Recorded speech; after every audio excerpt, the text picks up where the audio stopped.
En el segundo gobierno de Uribe, la Corte Suprema de Justicia abrió una investigación sobre las relaciones entre congresistas y paramilitares. El mandatario declaró que ante la gravedad de la afirmación no se conformó con la carta, sino que buscó que Tasmania se ratificara. El Tuzo confesó que había estado detrás del complot para desacreditar al magistrado investigador y a la Corte Suprema.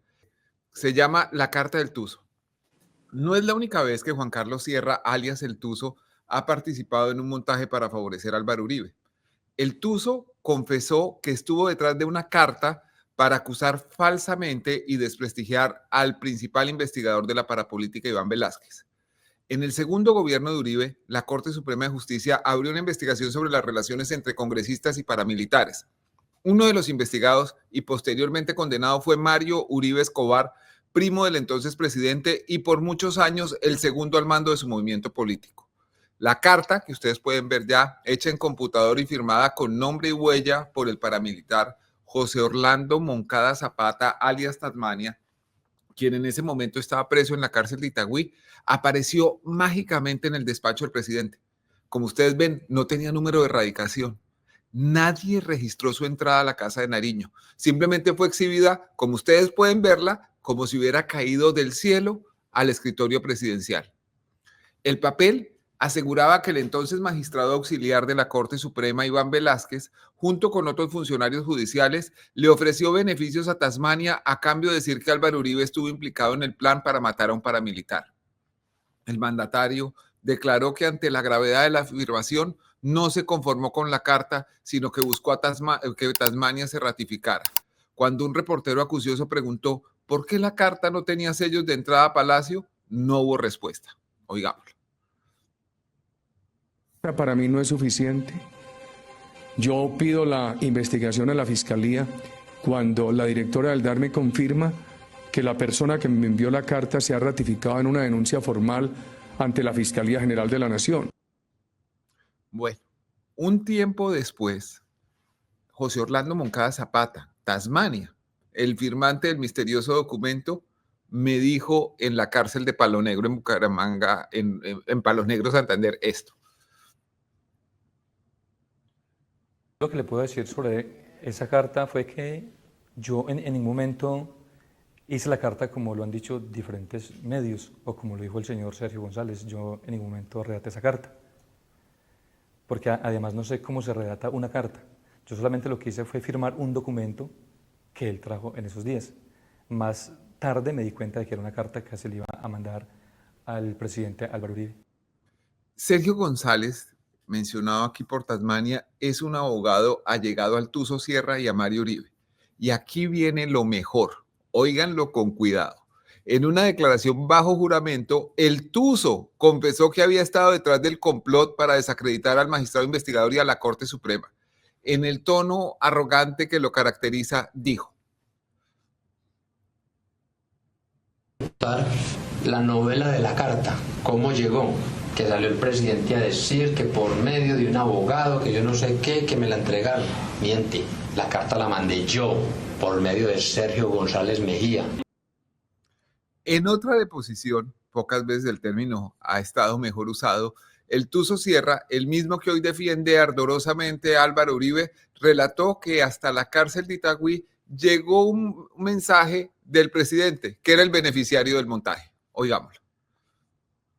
El presidente manda la siguiente razón.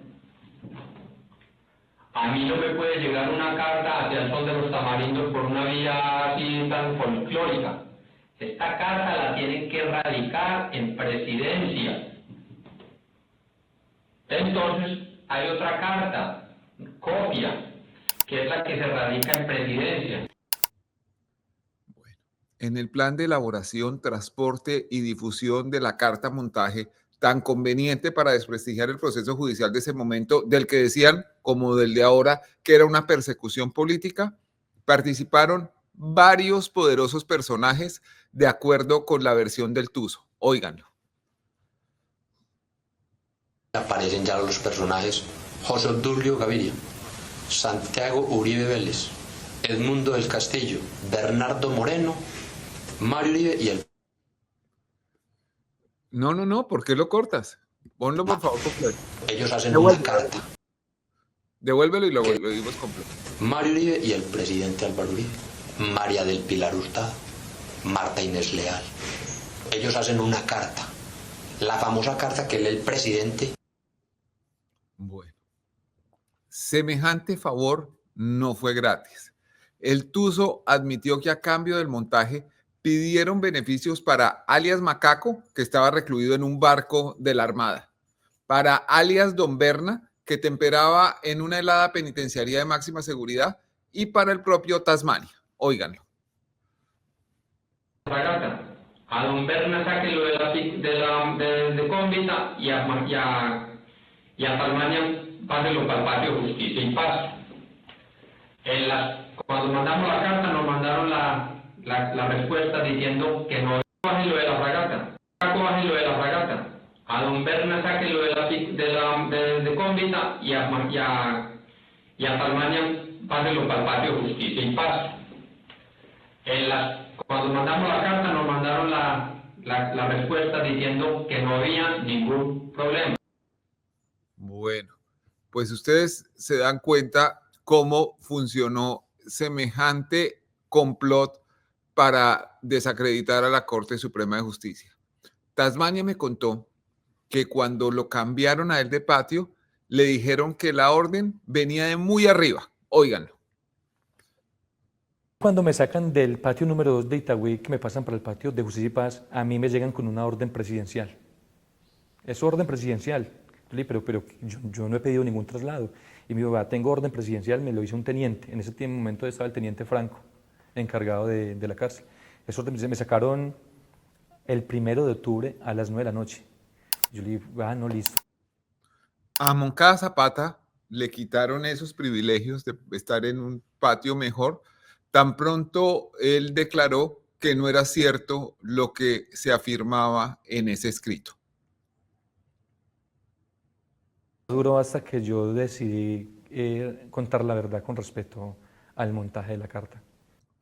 Por este montaje, fue condenado a 5 años de cárcel el abogado Sergio González, el abogánster de la época. A Uribe nadie lo tocó y el Tuzo siguió en lo suyo.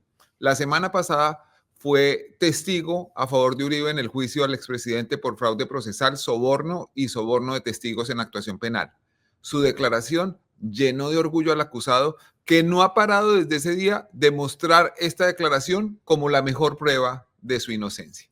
Esa era la columna que quería contarles y también decirles que mañana, desde las 8 de la mañana, estaremos transmitiendo la audiencia de juicio de Álvaro Uribe.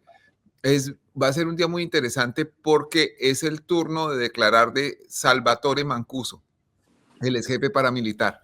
Uribe ha dicho que solo ha visto a Mancuso una vez por casualidad. Mancuso dice que se ha reunido consistentemente con él y ha declarado que sabe de las conexiones entre Uribe, su hermano Santiago y los grupos paramilitares.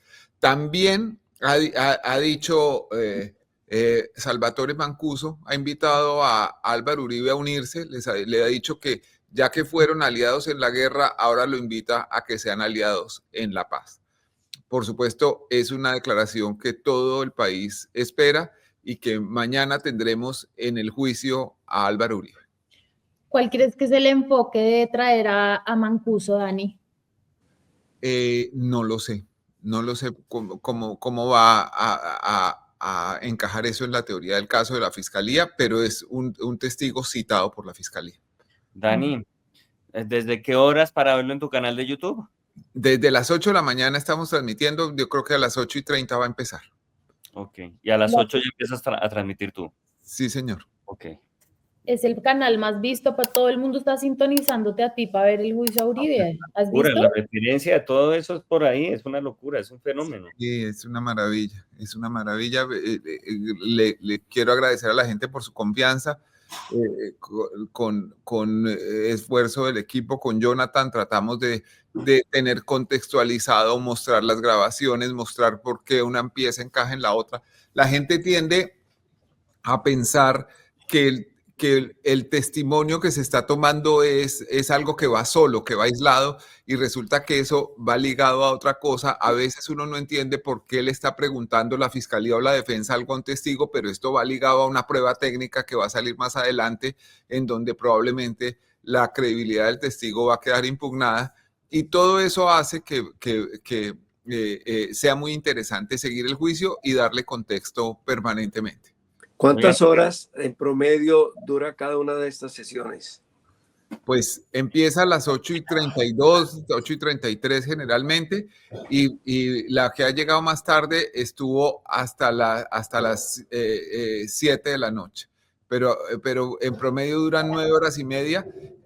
Al doctor Granados, como les contaba hace 8 días, le empieza el hambre como a las 11:10, dice que hay que irse a almorzar ya y que no sé qué, y se van a almorzar y a veces llegan un poquito más tarde porque pues el negocio es aproximarse a la prescripción. O se enferma o llega otro, en fin, siempre hay una excusa buena para. Todos los medios somados no superan ni le llegan cerca a la audiencia del canal de Daniel Coronel transmitiendo ese juicio.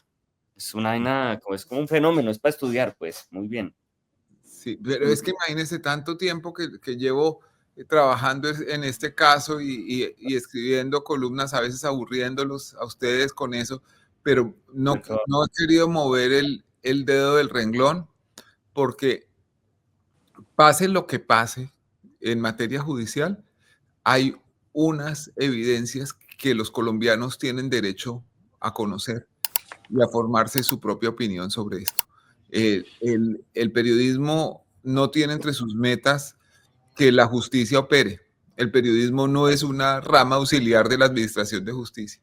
Solo mostrar lo que pasa y que las personas tomen mejores decisiones, los ciudadanos comunes tomen mejores decisiones. ¿Tú crees que van a lograr la meta de que prescriba? De que el juicio no termine con una sentencia, sino con una disolución. Yo creo muy triste, ¿eh? Muy triste. Yo creo que eso va a pasar. Este fue el mejor día, mira, 32.305 personas conectadas con Daniel Coronel. Qué bárbaro. Y todo el resto contando de a poquitos.